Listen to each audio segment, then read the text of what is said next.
Le pétrole est nécessaire à notre agriculture intensive pour produire engrais, machines agricoles, irrigation et logistique afin de nourrir l'humanité. Il est nécessaire pour nos emballages, nos ordinateurs, nos téléphones, nos vêtements, le carburant ou encore les canalisations et même pour certains médicaments du quotidien comme le paracétamol, l'aspirine et les anti-inflammatoires.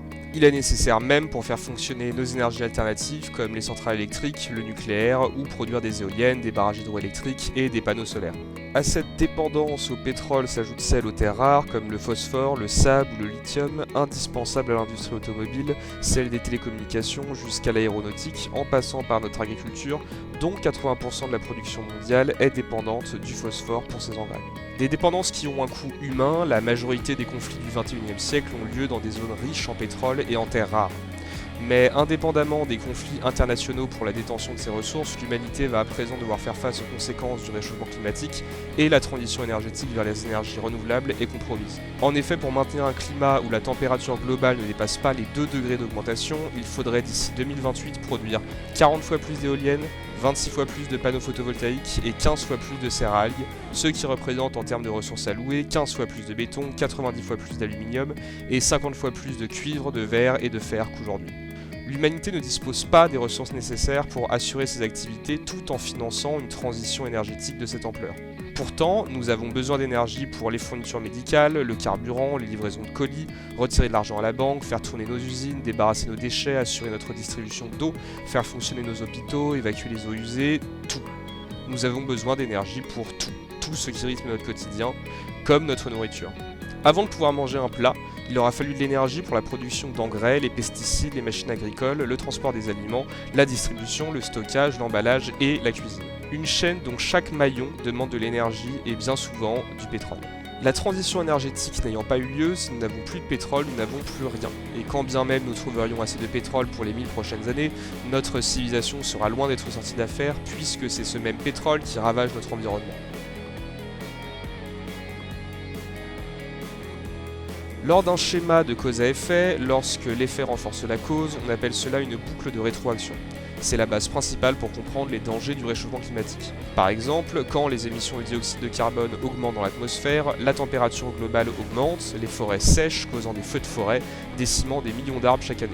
Les arbres aspirant de fortes quantités de CO2, leur disparition cause une forte augmentation de CO2 dans l'atmosphère, ce qui va rendre le climat plus chaud et assécher les forêts, provoquant des feux, etc.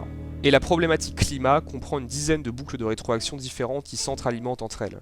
Le réchauffement climatique augmente les vapeurs d'eau, fait fondre la calotte glaciaire et le permafrost, brûle les forêts et tue les phytoplanctons. Toutes ces conséquences directes ont une conséquence indirecte commune, accélérer le réchauffement climatique de manière exponentielle. La calotte glaciaire ne réfléchit plus les rayons du soleil, le permafrost libère le méthane qu'il gardait enfermé depuis des milliers d'années sous son manteau, les forêts mortes et les phytoplanctons n'absorbent plus de CO2. Ce qui nous guette, nous, humains, c'est la disparition des poissons avec l'acidification des océans, c'est la perte de terres cultivables avec l'augmentation du niveau de la mer, c'est un manque d'eau potable avec la fonte des glaciers, c'est la fin de l'agriculture avec des températures trop élevées. Ce qui nous guette, c'est la famine.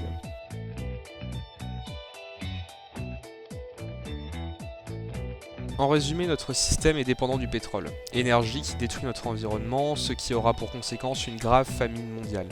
Soit on arrête du jour au lendemain l'utilisation du pétrole, auquel cas notre système comprenant notre cycle de production de nourriture s'effondre, soit on continue à utiliser des énergies fossiles et le cycle de production de nourriture s'effondre avec les conséquences du réchauffement climatique, comme l'assèchement et ou l'inondation des terres arables et la disparition des espèces marines. La population pense que les scientifiques trouveront bien une solution au réchauffement climatique, mais ce sont ces mêmes scientifiques issus de l'Agence internationale de l'énergie et du groupe d'experts intergouvernemental sur l'évolution du climat qui donnent tous les chiffres présentés dans cette vidéo. Ce sont eux qui appellent depuis des années à changer de modèle énergétique. Dans les années 70, le rapport Meadows prédisait un effondrement de notre civilisation en 2030 si nous continuions à croire en une croissance exponentielle sans prendre en compte notre environnement. En changeant plusieurs paramètres, notamment sur l'énergie, sur la consommation de viande et sur les transports, nous pouvions éviter l'effondrement. Le choix a été était de ne pas le faire, de ne pas changer. À présent, nous allons vivre les conséquences du réchauffement climatique prédite il y a 50 ans et rien ne pourra l'empêcher. Il nous faut dès à présent repenser un monde sans pétrole sur la mobilité, l'approvisionnement en eau, le chauffage, l'hygiène et sanitaire et surtout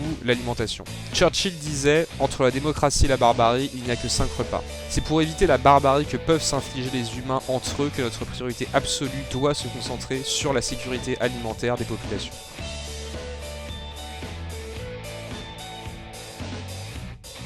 L'entomophagie est la consommation d'insectes par l'être humain. Cette pratique peu observée en Occident pourrait éviter le chaos qui serait causé par des famines partout dans le monde. Les insectes ne produisent pas de méthane et produisent 100 fois moins d'émissions de CO2 que le bœuf et le porc. Dans le contexte de réchauffement planétaire qui nous attend, l'élevage d'insectes est idéal puisqu'une ferme à insectes demande des températures élevées de l'ordre de 32 degrés.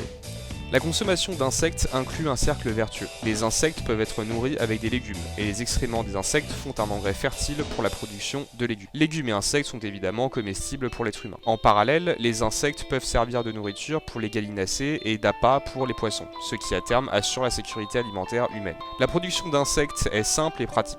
La production est autant possible en milieu rural qu'urbain. On peut produire des insectes dans des entrepôts, des bâtiments agricoles, des usines ou de vieux conteneurs. De plus, les espaces de production sont moindres car empilés en cagettes. Les cycles de production sont courts, entre 6 et 8 semaines selon l'espèce. Le matériel est relativement accessible, il suffira d'une zone aérée, un éclairage jour-nuit, un contrôle de la température, un fort taux d'humidité, de l'alimentation comme le compost et de la sciure de bois et du carton.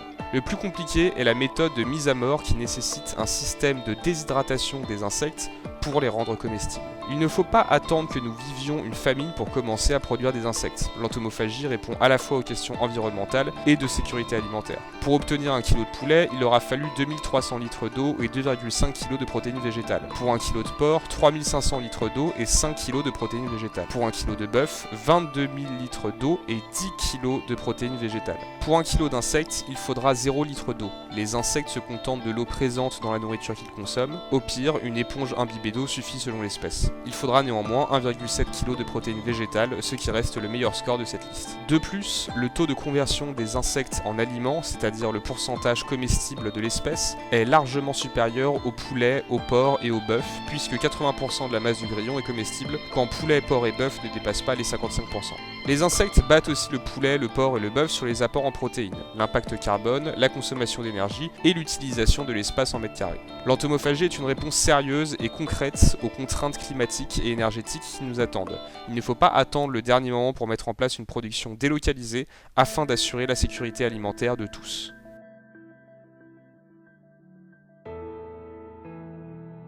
Dans cette vidéo, on parle de risques à moyen terme à l'horizon 2030. Néanmoins, nous ne sommes pas à l'abri d'événements majeurs naturels, technologiques ou sanitaires, comme un conflit armé, une pénurie de pétrole, une nouvelle pandémie ou une crise économique et financière qui pourrait créer des problèmes d'approvisionnement en électricité, en eau, en carburant ou alimentaire. Nous, citoyens, pouvons nous assurer auprès de nos élus locaux qu'ils ont bien conscience des risques qui pèsent sur la population qu'ils se doivent de protéger. Le document d'information communal sur les risques majeurs, le DICRIM, est un document rédigé par le maire de votre commune, instauré par le décret 90-918 du 11 octobre 1990. Il a pour le but d'informer les habitants sur les risques naturels et technologiques auxquels ils sont soumis et présenter le plan de sauvegarde de sa population en cas d'événement majeur. Vous pouvez consulter le DICRIM auprès de votre mairie ou sur internet et alerter vos élus sur les risques expliqués dans cette vidéo si aucun plan de sauvegarde n'est prévu dans votre commune.